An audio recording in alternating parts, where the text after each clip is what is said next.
Hi అండి. Welcome back to our channel Muthamma kitchen. మనం ఈరోజు పాలకూర వేపుడు చాలా సింపుల్గా టేస్టీగా ఎలా తయారు చేసుకోవాలో చూద్దాం. ముందుగా ఒక బౌల్ పెట్టుకొని అందులో 2 టేబుల్ స్పూన్ల ఆయిల్ వేయాలి. ఆయిల్ వేడైన తర్వాత చిన్నగా కట్ చేసుకున్న ఆనియన్ ముక్కలు వేయాలి. ఇక్కడ నేను ఒక పెద్ద ఆనియన్ తీసుకున్నాను. చిన్నగా తురుముకొని వేసి అలా వాటిని వేగించాలి. అలా ఆనియన్ కొంచెం వేగిన తర్వాత అందులో 4 రెబ్బల వెల్లుల్లి వేసుకోవాలి. వేసుకొని అలా ఒకసారి వాటిని కలుపుకోవాలి. ఇక్కడ మనకు ఇవి వేసిన తర్వాత కొంచెం బ్రౌన్ కలర్ వచ్చే వరకు ఉంచాలండి. ఇక్కడ చూసారు కదా, మనకు ఆనియన్ ముక్కలు అనేటివి కలర్ చేంజ్ అవుతున్నాయి. నేను కొంచెం పోపు దినుసులు వేసానండి. నేను ముందుగా పోపు దినుసులు వేయడం మర్చిపోయాను. మీరైతే ఆయిల్ వేసుకున్న తర్వాత పోపు దినుసులు వేసి ఆనియన్ ముక్కలు వేసినాక వెల్లుల్లి వేసుకోండి. ఇప్పుడు మనము పొడుగా కట్ చేసుకున్న మిరపకాయలు వేసుకోవాలి. మనము ఎప్పుడైనా సరే పాలకూరలో మిరపకాయలు ఎక్కువ వేసుకోవాలండి, కారం తక్కువ వేసుకోవాలి. చాలామంది కారం ఎక్కువ వేస్తుంటారు, అలా చేయకూడదు, టేస్ట్ బాగుండదు. మిరపకాయ వేసుకుంటే టేస్ట్ బాగుంటుంది. మిర్చి వేసి కొంచెం కరివేపాకు వేసి ఒకసారి కలుపుకోవాలి. ఇప్పుడు మనకు కొంచెం ఆనియన్ మిరపకాయలు అనేటివి వేగిపోయాయండి. ఇందులో మనం 1 టీ స్పూన్ అల్లం వెల్లుల్లి పేస్ట్ వేయాలి.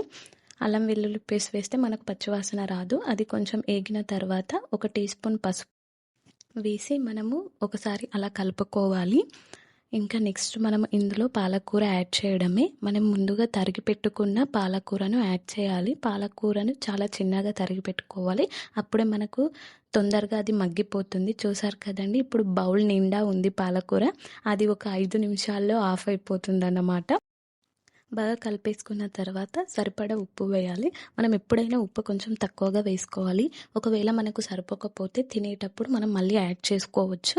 ఇక్కడ నేను 1 టీ స్పూన్ ఉప్పు వేసాను. 1/2 టీ స్పూన్ కారం తక్కువగానే సరిపోతుంది. ముందే చెప్పా కదండి, మనం పచ్చిమిరపకాయలు ఎక్కువ వేసుకోవాలి, పాలకూరలో కారం తక్కువ వేసుకోవాలి. కారం వేసి మనం ఒకసారి కలుపుకోవాలి. అది ఒకసారి బాగా కలుపుకుంటే చూస్తున్నారు కదండి, ఇక్కడ నీరు అనేది ఊరుతుంది పాలకూర నుండి. అలా నీరు మొత్తం ఇంకిపోయే వరకు ఒక 5 మినిట్స్ మూత పెట్టాలి. 5 మినిట్స్ తర్వాత చూస్తే మనకు చాలా వరకు నీరు అనేది మగ్గిపోయింది.